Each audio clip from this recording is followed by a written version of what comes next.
And welcome to Politics and Prose. I'm Brad Graham, the co-owner of the bookstore, and it's really a special treat for me to be hosting Madeleine Blais, who's here to discuss her new biography of Alice Marble. It's a special treat because a mere half century ago, when we were both starting out in journalism, Maddie and I found ourselves together in New Jersey at the Trenton Times. The paper had just been acquired by the Washington Post, and a whole new crop of budding journalists had been hired. A number of us would go on to careers at the Post and other major news organizations. But we all knew Maddie was among the most destined to succeed because, well, she already could write feature stories better than the rest of us.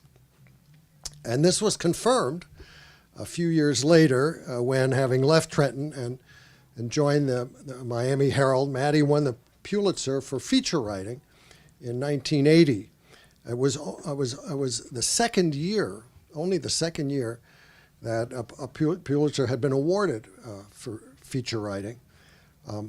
Maddie then went on to teach journalism at the University of Massachusetts and to write several excellent books, including In These Girls, Hope is a Muscle, about the Amherst High girls basketball team that won the state championship in 1993, Uphill Walkers, about Maddie's Irish Catholic American childhood in rural Massachusetts, and To the New Owners, about Maddie's connection to Martha's Vineyard, where her husband's well-connected family had a house. In her new book, Maddie recounts Alice Marble's accomplished life. In 1939, at the peak of her athletic career, Marble won a record-breaking set of championship titles, including singles, women's doubles, and mixed doubles trophies at Wimbledon and the U.S. Open. Rising from a working-class background, Marble's credited with revolutionizing tennis for women, pioneering an aggressive serve-and-volley style of the game. Unfortunately, World War II derailed her athletic career, but Marble proved much more than a sports star, as you're going to hear in a minute from Maddie. And among her greatest contributions came in the field of civil rights in 1950 when she helped break the color barrier in tennis. Although largely forgotten today, Maddie is Marble's vividly portrayed by Maddie. The biography is really very well researched, and in it Marble comes across as a charismatic, unconventional, and resilient figure, but also a complicated and a fragile one who had a tendency at times to stretch the truth. All of which, as Maddie writes, has made Marble's story more intriguing, not less, over the years. Now, in conversation with Maddie, we have another special treat. Another accomplished journalist and author and veteran of that long ago group of cub reporters in Trenton will be with us, David Maraniss. Over the years, David has distinguished himself not only for his prize-winning coverage in the Washington Post of the Clinton presidency, the September 11th attacks, and the Virginia Tech shooting, but also for his great biographies of Bill Clinton, Barack Obama, Roberto Clemente, and Vince Lombardi, and several works about events of the 1960s. His 13th and most recent book, Path Lit by Lightning, which came out last year, tells the story of another legendary athlete, Jim Thorpe. So please join me in welcoming Maddie Blais and David Maraniss.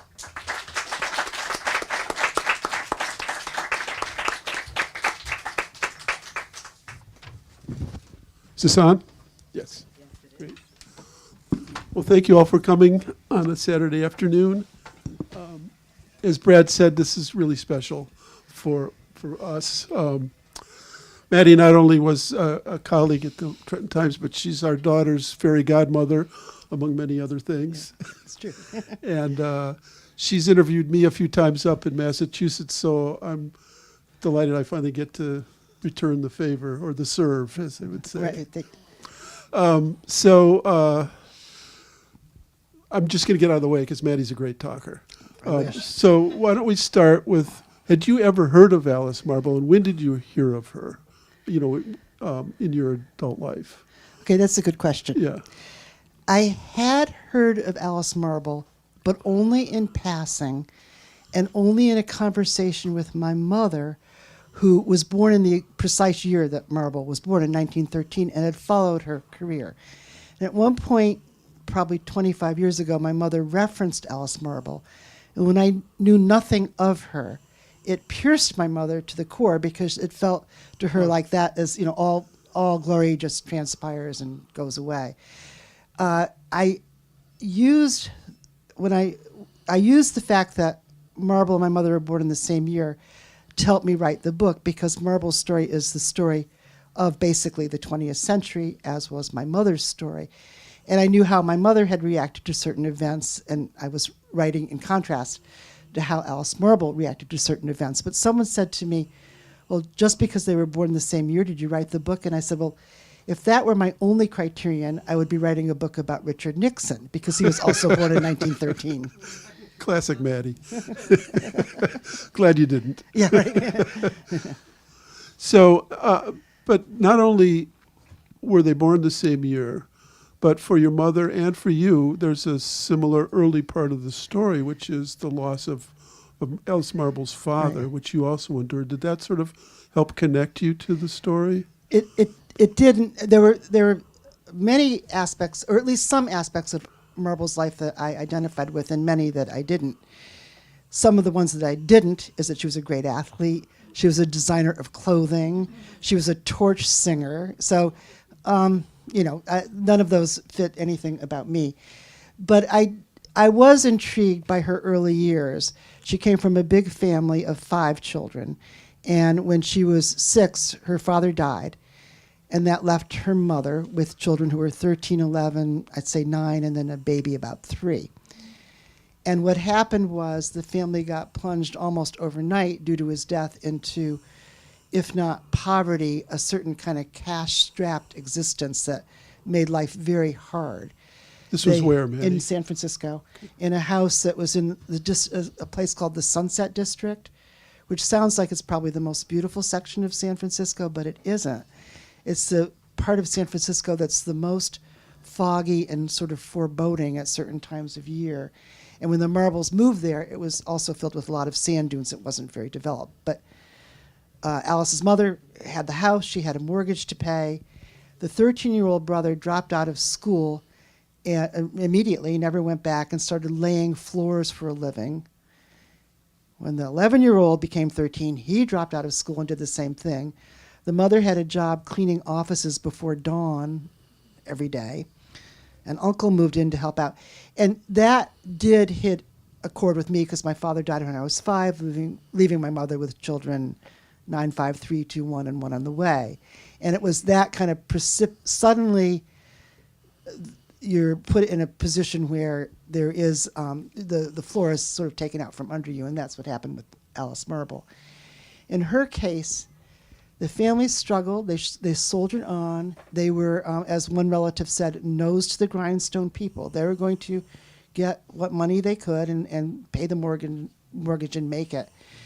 The change in their fortune and the happiness came when Alice Marble was about 12, and she was featured in the San Francisco newspaper as the little queen of SWAT. There was a picture of her reenacting one of her pitches on the roof of the newspaper. She was wearing her best outfit, which happened to be her only outfit, a midi dress and a beanie. And when this article came out, because she used to hang around Recreation Park, where the San Francisco Seals, a baseball team, played. They were not the majors, they were the minors, but they had the status of majors in that part of the country, including eventually Joe DiMaggio started with them. So, it was a good franchise, as they say. She would be there with the kids, and the stray balls would come out there, the fly balls would ever come their way, and she was always the one to catch them, always the one to send them back, rocketing back to the players. So eventually they asked her to come on the field, and she became their mascot, and that was what the story indicated. She got kind of knighted as a young athlete who, of course, couldn't go on in baseball, and it was her brother who first gave her a tennis racket and said, "You have to play a game that girls can play, and this is a game." And that's But baseball was her favorite sport. absolutely. Right? Yeah. It was her lasting love. She would have done anything to play baseball, and she used to, as time went on, sometimes write about it with great affection. So how old was she when she first picked up a racket? About 12 or 13, which by today's standards would be considered old. Yeah. Yeah. And she wasn't a tennis prodigy from my reading of the book. I mean, sometimes you can see immediately that someone's going to be the best, but she wasn't quite that. She was a little bit scattershot and a little bit too aggressive. Now, the aggression, when it got tamed, became her calling card and what really made her game. But she was very just too all over the court. She really needed to be kind of contained, and it took a long time for her to find the right coaches that would help her use her strengths, but also get her to almost calm down and be more strategic.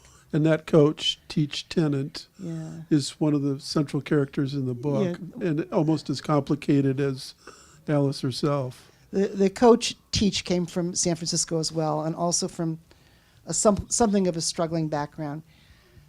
Took up tennis. She was about 15 years older than Alice and took it up at a fairly young age. And at one point attained the status of number 3 in the nation, but never made it to number 1. And spent the smart thing about Teach was that she was a great tennis player and figured out that teaching tennis to the Hollywood set was where the money was and where the fame and the fun was. In those days, in the 1930s, in Hollywood, tennis was their Pilates, their Goop, their yoga, everything combined, their Botox or whatever. It was everything. It was considered the route to staying in shape and looking young forever. So all of those Hollywood people wanted to play tennis desperately. And that's how Teach got a reputation with them. And eventually, when she worked with Alice, Alice would play with the Hollywood royalty, as they say, Charlie Chaplin, people like that, as part of paying back the tutelage that Teach was giving her. That was a courtesy to play with them, and they of course loved it.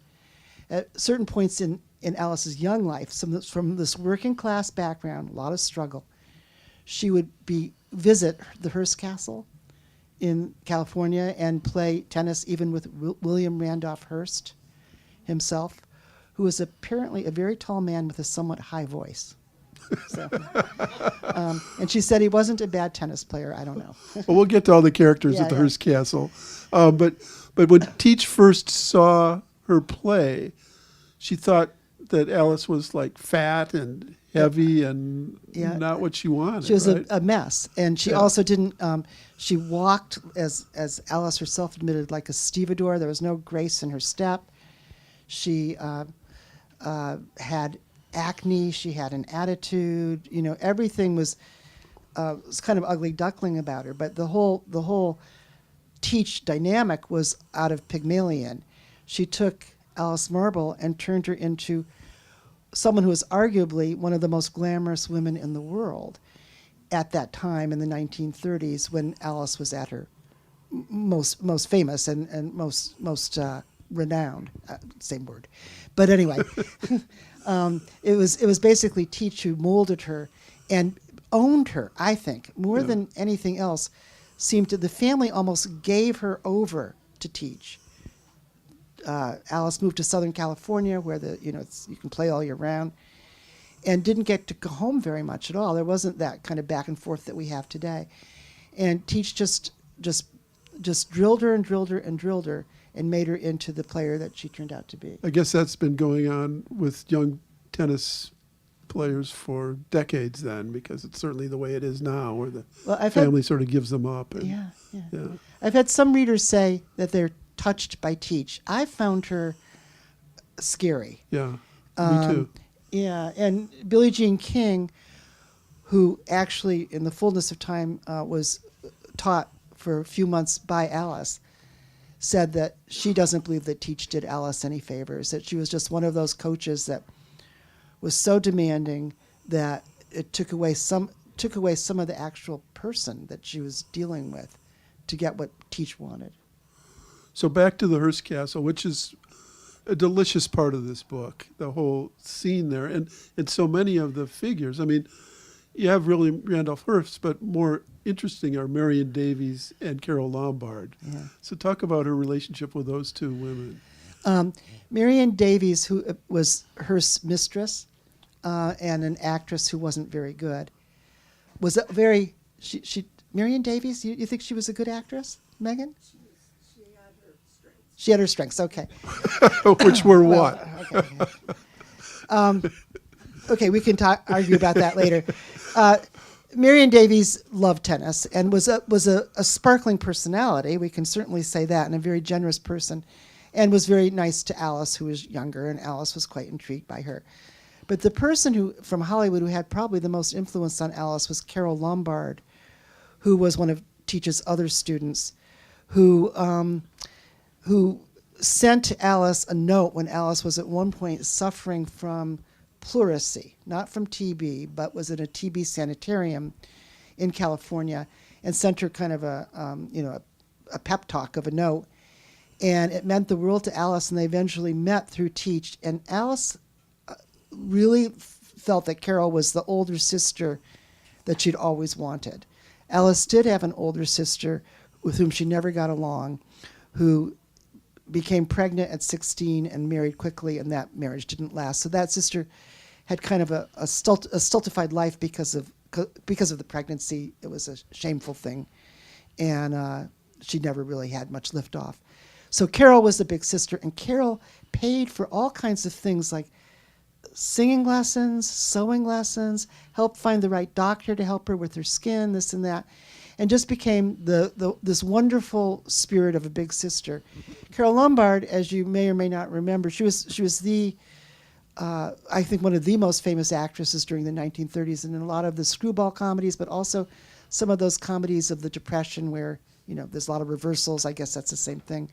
But she died during World War II. She volunteered to sell some bonds back home in the Midwest, and she had recently married Clark Gables and was trying to get back to Clark, and took a plane, was on a plane that crashed in Colorado. And my favorite part of that story, which is an awful story, is that at the time she was in the middle of making a movie, and they got Joan Crawford to replace her.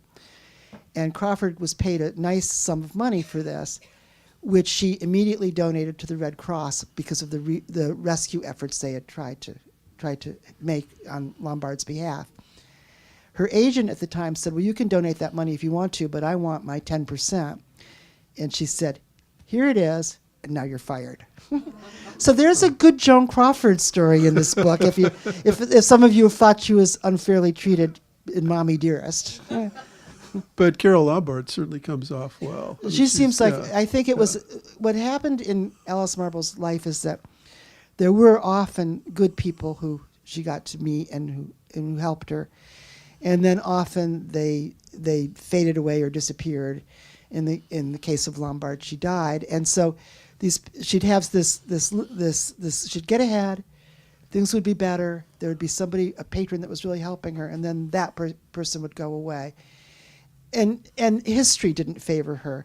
As Brad pointed out, World War II intervened, and which Alice once called an unfortunate international incident, intervened and kept her from pursuing tennis. She won Wimbledon in 1939 in a Grand Slam, and then she won the U.S. Nationals, which is now the U.S. Open, the first woman to win both.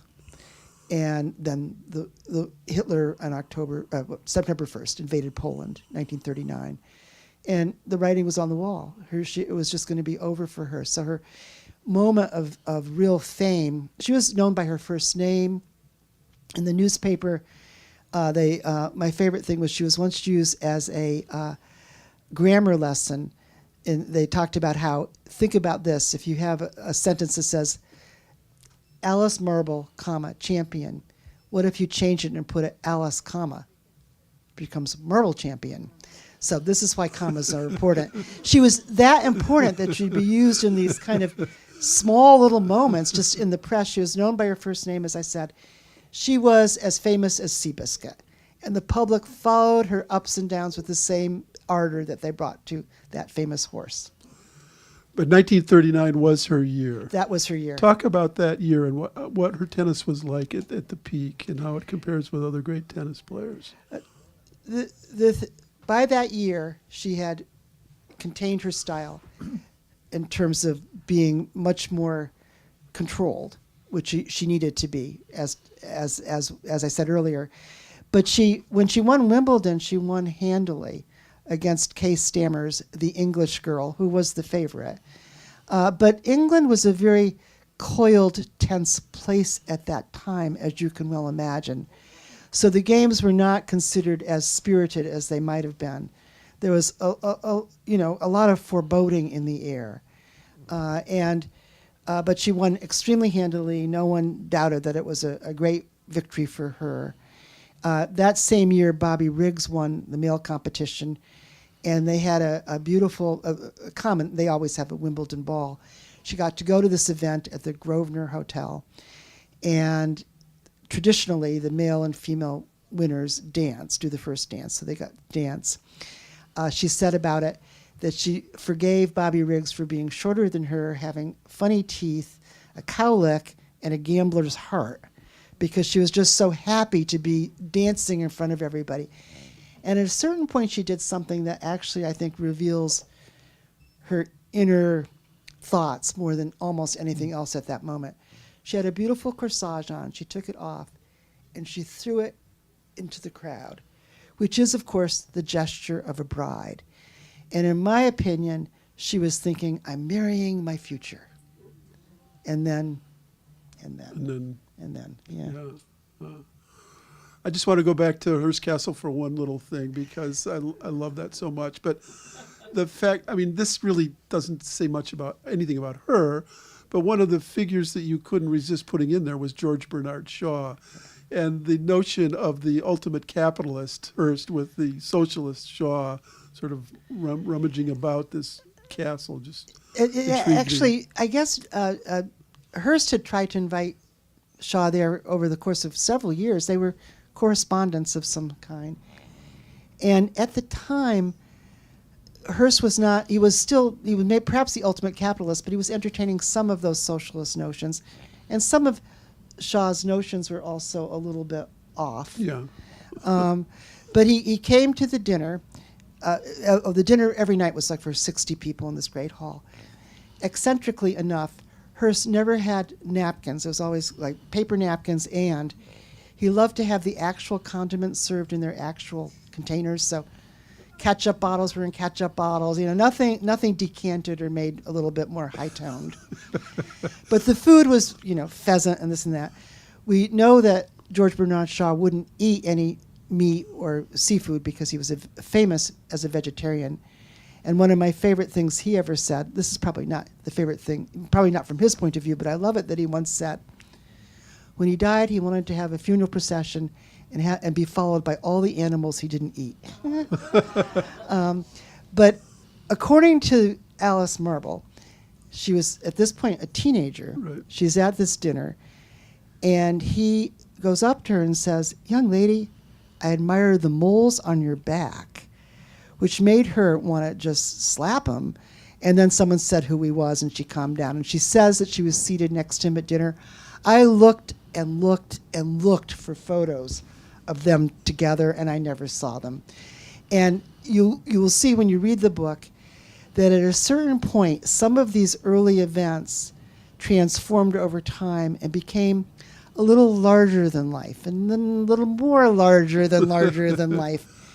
And what I was dealing with Alice Marble was a person who had real and incredible and easily proven accomplishments. But then in her own mind, as time went on and life became less engaging in some ways and less vivid and less glorious, she started to compensate for it by imagining that some things had been better than they were.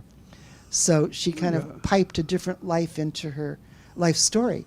I love the phrase you use for that. You call it the overstory and the understory, Yeah, which yeah. we'll get to the big ones. Yeah. But, Okay. And back to World War II, but let's go to Althea Gibson and sort of one of the most heroic parts of Alice Marble's story. Probably the most heroic part of Alice Marble's story is that in 1950, when she was working for American Lawn Tennis Magazine, which was a very nicely produced magazine that dedicated itself to the betterment of tennis everywhere. It did saturation coverage of tennis, not only in this country, but also of when people played in foreign places, even New Guinea or wherever, there would be a picture of somebody playing tennis. It also covered the alternative black tennis league that was ignored by much of the regular press, perhaps for the right reason, that it was a good league to cover, but also because they believed, damn it, if someone was a good tennis player, they should be allowed to play tennis, and the magazine stood for, eventually through Alice and the editorial she wrote, for integration. She wrote a beautiful piece of writing, which is preserved in the back of my book in its entirety, that if I were an educator, I would have students read and memorize in, say, their junior or senior year of high school. Because I've never seen a piece of writing that is more squarely about fair play and the need for it in a society. It's argued more beautifully than the best lawyer argues, I think. It's really right on up there.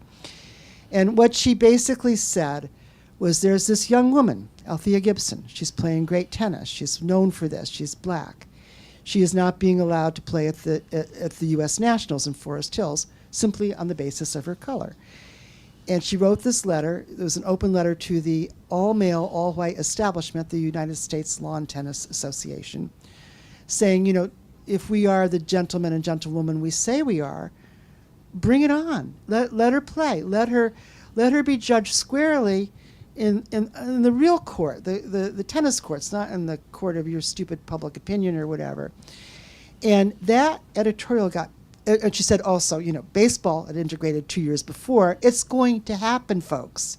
If not now, then it won't be on our time, which is too bad, because it would be much more glorious to have it on our time. It worked. This editorial was picked up by all the mainstream press and reiterated and blah, blah, blah. And the tennis committee then said, yes, we will change our rules. We will welcome, no questions asked, the reigning #1 black female and #1 black male from the tennis league. But we have a special offer for them. They don't have to go to any of the qualifying tournaments, because, and the fact is, the Tennis Association didn't want to fight that battle of having the country clubs on the East Coast. So in the Boston area, New Jersey, Philadelphia, have to integrate if they didn't want to. So that meant that the players who were coming, who were black, were at a disadvantage, because they didn't get to play they didn't get to see test their skills against the players that. However, Althea Gibson showed up in 1950, played, lost, showed up the next year, played, won, and in 1957 won Wimbledon. And the two women actually stayed in touch their entire lives. And towards the very end of Alice's life, when she was living in Palm Desert, Althea came to help dedicate some tennis courts that were being named in Alice's honor. And the two women are older, they're frail, it's a broiling hot day, and they talk about how hot it is. But they stand next to each other and they declare their lasting and enduring friendship. And it was, from Alice's point of view, she always longed to be in the limelight, even when, of course, it had receded from her. But afterwards she said, it was wonderful. All the mayors were there. Did you see any indications in her political or social life before that she would have this courage to take that stand at that time? Yes. And how? A couple of things. One is when she was growing up and she was playing in San Francisco at Golden Gate Park, which was, of course, open to the public. She played with a lot of Asian kids. And as time went on and she ascended in the world and would be back in San Francisco from time to time, she'd be entertained at the finest homes in San Francisco. And who would be the house boys or the house managers or the waiters or whatever in the house? These kids who are now grown up. And she would engage in conversations with them about the old days and who, laugh about people the courts, which were endearingly flawed, let me make clear. And they would talk about old friends, people in common, this and that. And she would always judge her hosts or hostesses' moral fiber on the basis of whether they allowed these conversations and encouraged them or said, hurry up, don't talk to that person. And so she kind of had a little radar, or I don't know, some way of measuring in her head just how people reacted to that circumstance. And she cared very much, it was just something about her cared about fair play. I'm not really sure why, but I know that is a pretty early example. Basically, the one thing she did that was really amazing to me, and I felt that one of the things in the book is money. There was no money in tennis if you were an amateur, though you were expected to be elite and have the most beautiful outfits and you often stayed at the most beautiful homes as a sort of tennis royalty, a guest. When she, in 1940, 41 actually, she did have one pro tour, which meant when you went pro back in those days, it was not considered a good thing because it meant you were kind of giving up the purity of the sport. And she found out early on the tour, stop 3 of 61 stops, that she was being paid 1/3 what Bill Tilden and Don Budge, the 2 men, were being paid. And she said to the organizer that she would not continue unless she was paid what they were paid. And she got the money. So, which of course was promptly taken over by Teach, who had a 50-50 arrangement with Alice and just took all her money. But she did get the money. Before that, though, when she announced the tour, and I think she must have felt foolish, she was so happy to be getting $25,000 that she was announced it at a hotel suite in New York. And she stood up on a bureau or some kind of desk, and in the hotel mirror in the room, she wrote $25,000 in lipstick with this beautiful outfit on. And you could see her muscles in the outfit. It was a dress, but you could see her calves and see how strong she was. And she was standing up for women and money in public, which is really not common. So she was, Billie Jean King says she was the first female sports activist. Reading the book, the echoes of Billie Jean King sort of reverberate throughout it, coming from the public courts, which Billie Jean did in Long Beach, pushing for fair, for money for women, equality, and yet their relationship had some strains to it, right? Can you talk about first how they met and what happened over the years? When Billie Jean was a teenager in California, she was working with a coach who was good, and somehow she heard that the coach and she heard that Alice Marble lived nearby, and Billie Jean's coach said, yes, you can go study with her if you want to. And the way it worked in those days was Billie Jean would be driven 40 miles by her parents to Alice's house on a Saturday morning. They'd play tennis all day. She'd spend the night, and the next day she'd play tennis, and another parent either one of the parents switched off, would come pick her up.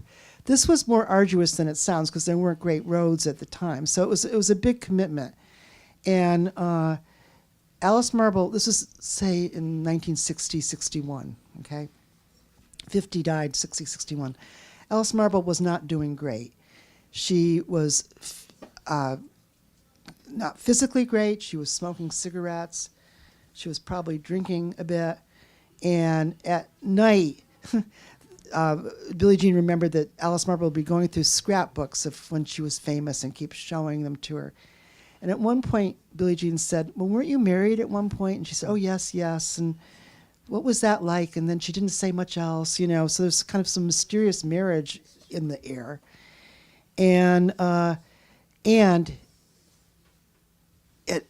Billie Jean said that she could hear Alice Marble coughing all night from the cigarettes, but she also had an oxygen machine. And as Billie Jean King said, I'm a firefighter's daughter. I didn't think that was a good idea at the time. And eventually they came to verbal blows, I guess you could say. At one point, Billie Jean was supposed to come play or have a lesson, and she couldn't make it.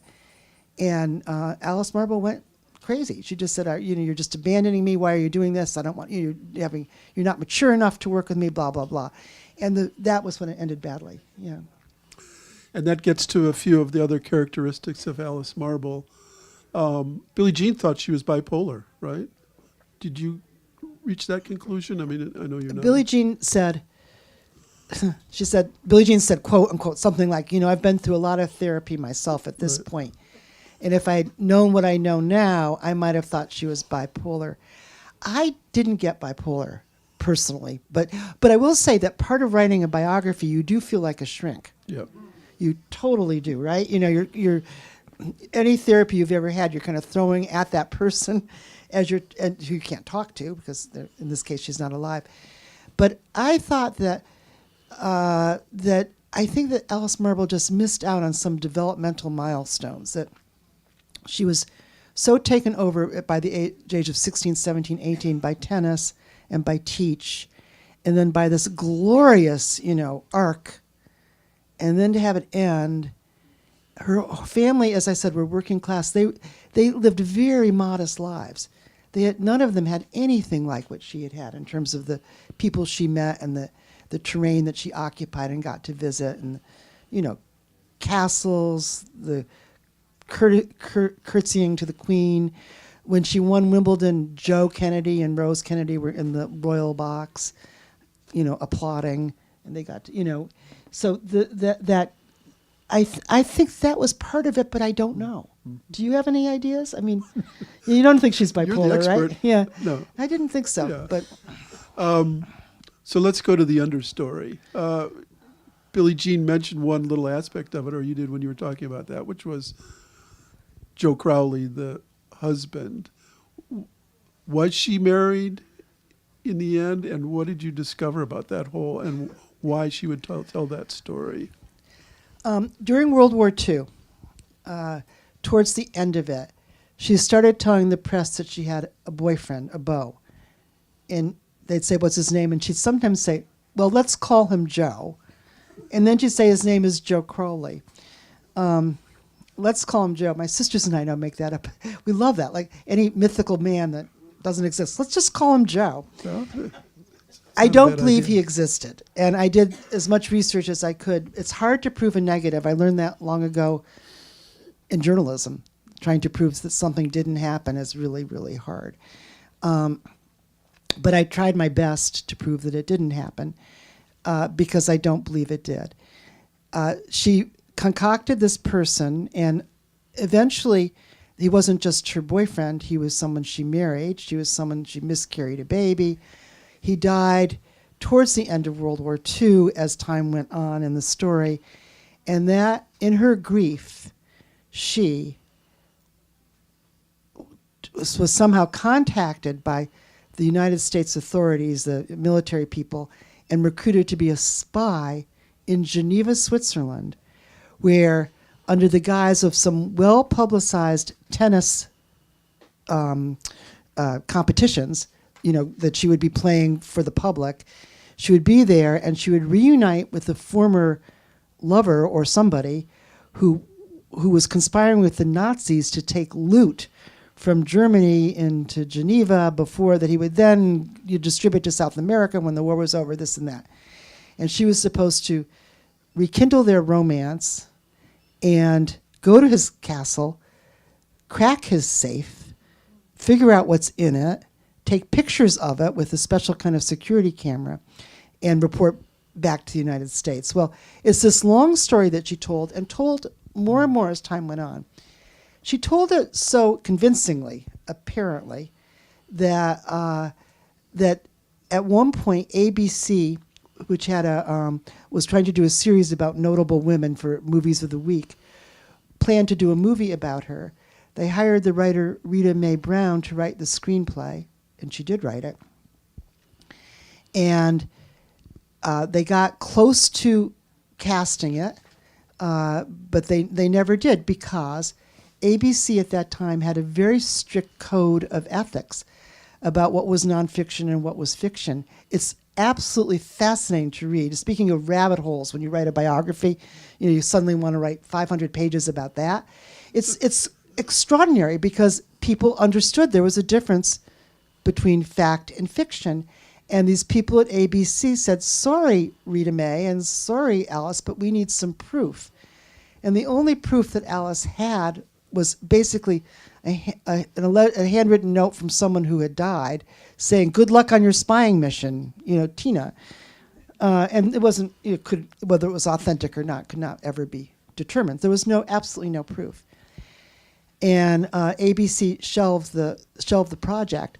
But Alice, because she had a touch of Blanche Dubois to her and liked to confabulate, would tell people later, oh, they're still looking for a star. They haven't found the right star. So she never acknowledged the truth of why it was shelved. She just kept pretending it was going to be made into a movie. And Rita Mae Brown said, Alice had a million stories, a few of them true. Yeah. Right. And also Rita Mae Brown said to the ABC people, listen, everyone involved is dead. What does it matter? Yeah. And they believed it mattered. So that's, that final part of your book is really wonderful. And tell the audience how you deconstructed those stories, what you did to... Don't jump ahead to the ending. It takes a while to get there, I know. I do make it clear from the very beginning that some things might not be so true. So you know that from the prologue on, because I didn't want to, you don't want to set up false surprises for people to suddenly say, ha, well, it didn't ever happen.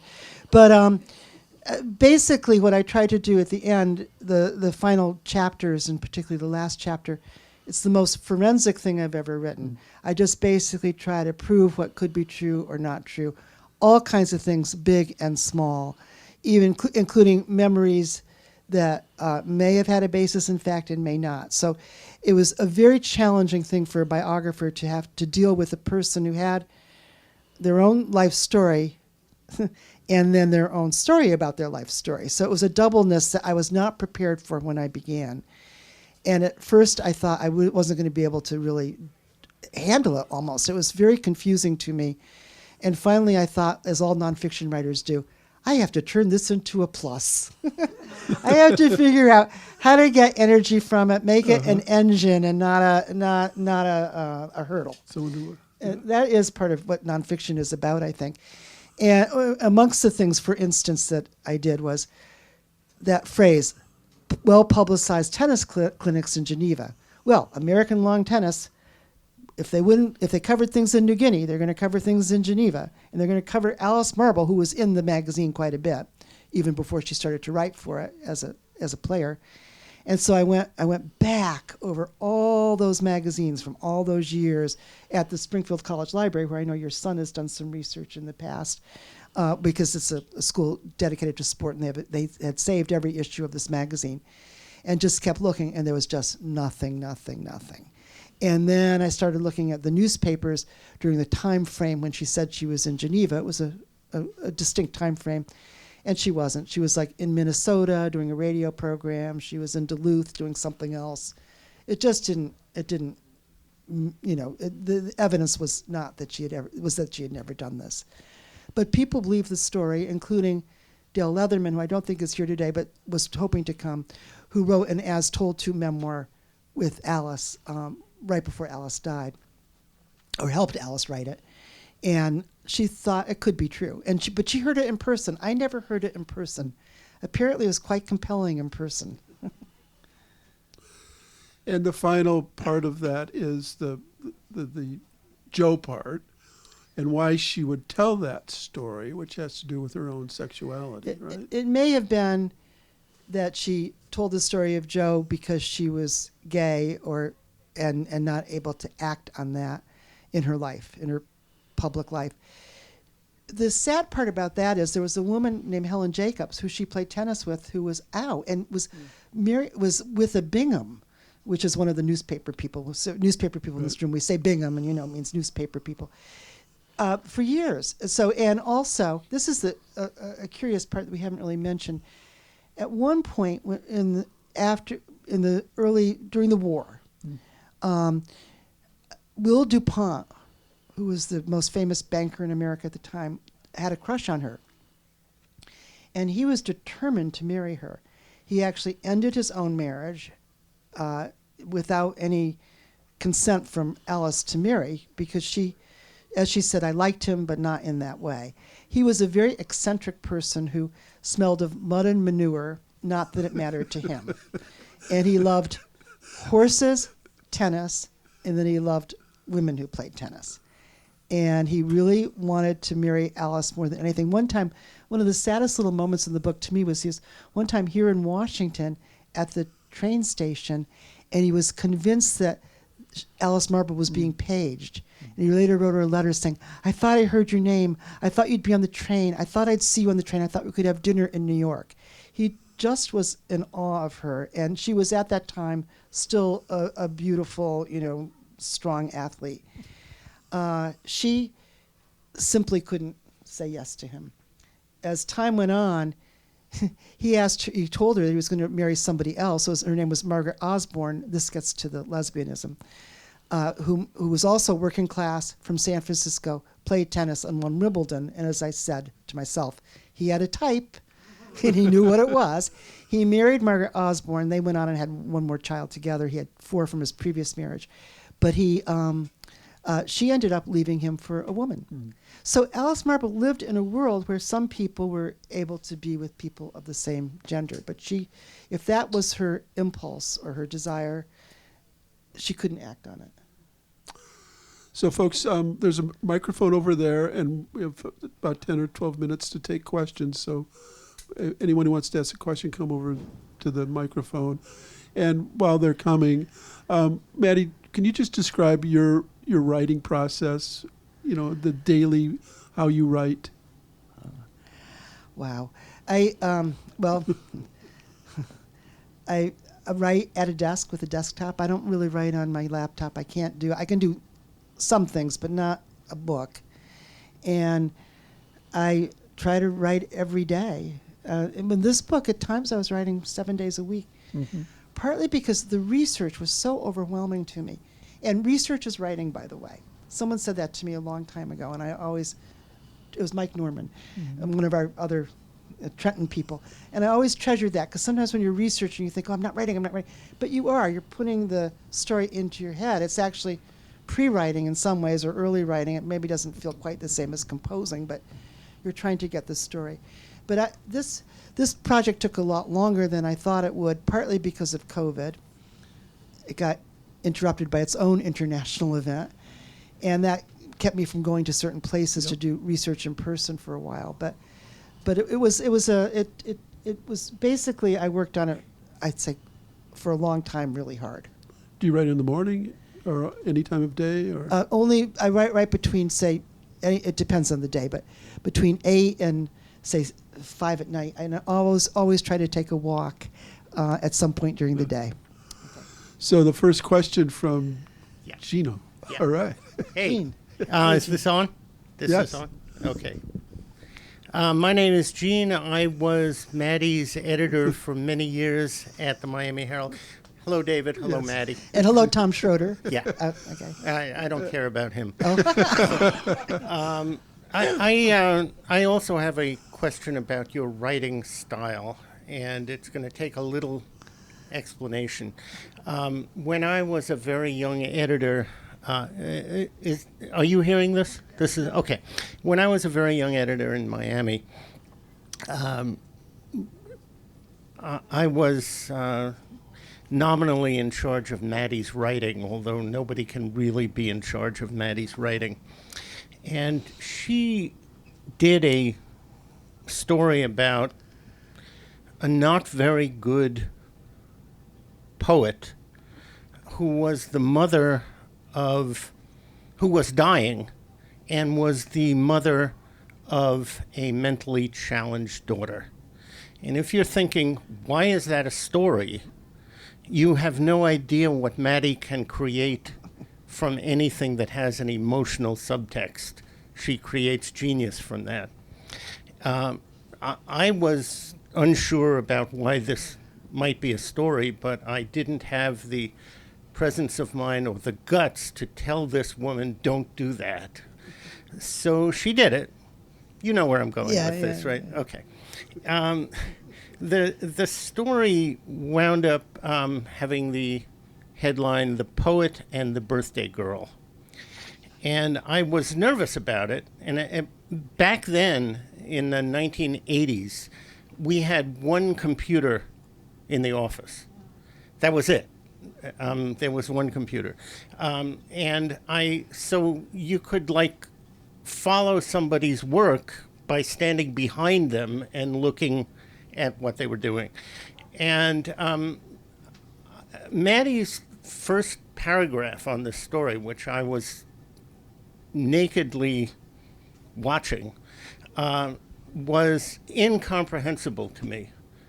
It was beautifully written, but it involved characters who had not been introduced, doing things that had no background that I could understand. And I know you don't remember this, but I do, because I was terrified.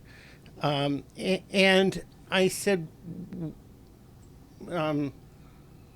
politely, "What the hell is this?" And she said, "It's my kicker." A kicker, to journalists, is the last paragraph of the story. And what became clear to me was that she had written the last paragraph of the story before she wrote the first, second, third, 26th, 29th, 400th paragraph of the story. The Poet and the Birthday remains, I think it was written in 1982, 1980, yeah. The best feature story I ever edited. And I would just like to ask you, how the hell did you do that? How did you do that? And that's it. I'm going back to my Gene is the best. Gene and Tom were my editors on that story and in other stories at Tropic Magazine at the Herald, and I'm thrilled to have them here today. It's such an honor. I'll tell you, Gene, the thing is, I almost always write the ending first. And but wait, I have to, and that's absolutely right. And let me tell you, vis-a-vis Alice, that when I started the research, our friend Dave always says, go there, go there, go there. So it's in my head. Start the research. I go first to San Francisco to do a cold call just outside her childhood home. I was with a dear friend. It was the day of the Women's March, so I had a desire to feel empowered, let's put it that way. There's a woman in the front yard tending something in the yard. There's a sign that says Alice Marble in front of the house. I thought, well, they might not mind if somebody visited. And the friend said, you're getting out of the car now. I'm picking you up in a half an hour. You're going to go talk to that lady and go into that house. Tough love from my friend. You never like doing that as a journalist. It's just awful, but you have to overcome, as Joan Didion says, the initial timidity and make the phone call or do whatever needs to be done. Talked to the woman. It turns out her husband has bought the house years ago. They're both Asian. He runs Napa wine tours for Asians who visit the country, Asian tourists. And they welcome me into the house. There's slippers for me to put on. They immediately make a cup of tea. They show me the artifacts that the husband has acquired over the years, including the Life magazine that in 1939 had Alice Marble on the cover, photographed by no less than Alfred Eisenstaedt. And he says, I love living in this house. Alice Marble fills it with a good spirit. So that was one of the first things I heard. But then second, and this goes to your point, Gene, I also tried really early on to interview Dale Leatherman, who was as I say, the collaborator on the second memoir and the person who obviously had the most contact with Marble during the last 2 years of her life. I call her out of the blue and say, I'm going to try to do this project. And she was very gracious. She was so nice and really helpful. And I said, well, what was Alice like at the end? She starts telling me some stories that are in the book. But the one that really stuck with me, she said, she seemed pretty fragile. She was smoking a lot. She was not in good shape. She was actually in terrible shape. But every now and again she'd be asked to give a speech in public. And she would take off her like dirty house coat or whatever she was wearing and put on a clean, crisp outfit and go to this luncheon. And the people would say, don't tell us about dieting and strength training for tennis. Tell us about the kings and queens and this and that. And about 10 years would vanish from her life or her face because she wasn't smoking and wasn't in a cloud of smoke. And she would come alive and she would talk to the group and just they'd be absolutely compelled by her and surprised almost that they were. And what Dale Leatherman said, she was like an old war horse heeding the call of a bugle. And that was the sentence. It's not the last sentence of the book, but that was the sentence I knew I was working towards. That was the keys to the kingdom. That this woman was somehow a survivor who was going to try to show her best light even under the worst circumstances until the bitter end. And that made me like her as a subject. That's perfect. Yeah. Thank you. Hi there. How are Maddie, you? it's so Yes, good to my dear see friend. you. I have loved all your books and loved it in the days before you had written any of them and you were living in Cambridge. Until now, I feel like I've had a sense of how you chose each book. And I'm curious how you decided on Alice Marble. What was it that brought her into your life and that compelled you to write this extraordinary story of her That's life? a really good question. It actually goes kind of to what Dave was asking at the beginning. And I mentioned the thing about my mother having mentioned her. I should say when my mother mentioned her, and I still didn't know who she was. My mother, who got more and more frustrated and had, as I often say, a tongue as sharp as the lid on a can of tuna, said, well, Maddie, you should have known her. She was a writer. Like, ouch, Mom. But that wasn't why. An editor came up with the subject at Grove Atlantic, for whom I've written several books. And I think they thought, well, I'd done the previous sports book. I could do another sports book. The previous sports book is not really a sports book. It was actually a scouting mission on the subject of how to raise a daughter in today's society. This book has a lot of tennis in it. I learned everything I could about early tennis, which was fascinating. But really, it's a character study of a woman. And I'm thinking of a line from Muriel Reichhauser, who said something like, if the story of a woman were ever actually truly told, the world would split wide open.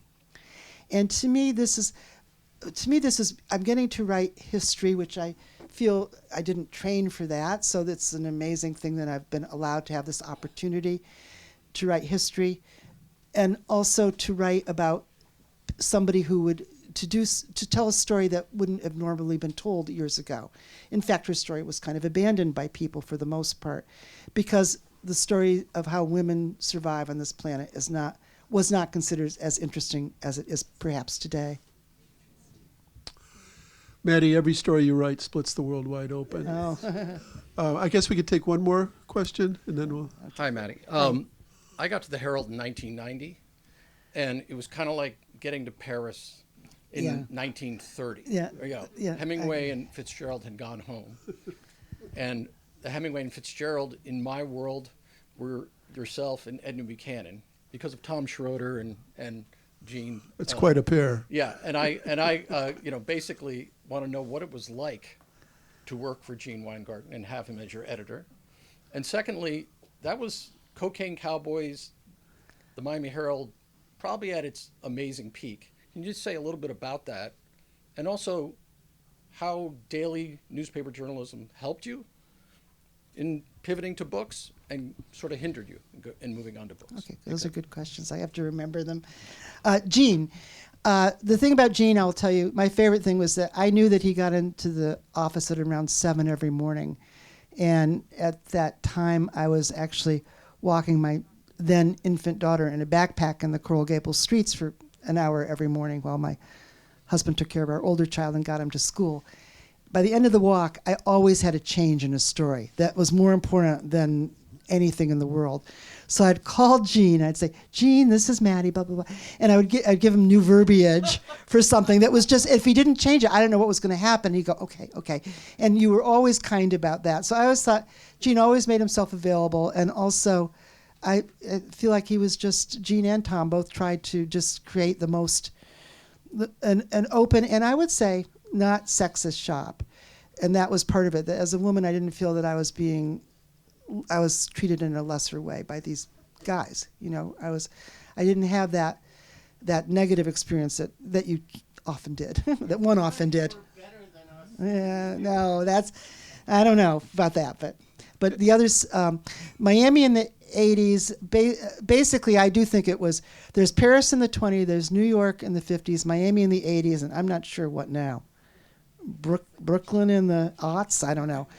But it was, to me it was an amazing place. Gene and I disagree because he didn't like Miami as much as I did.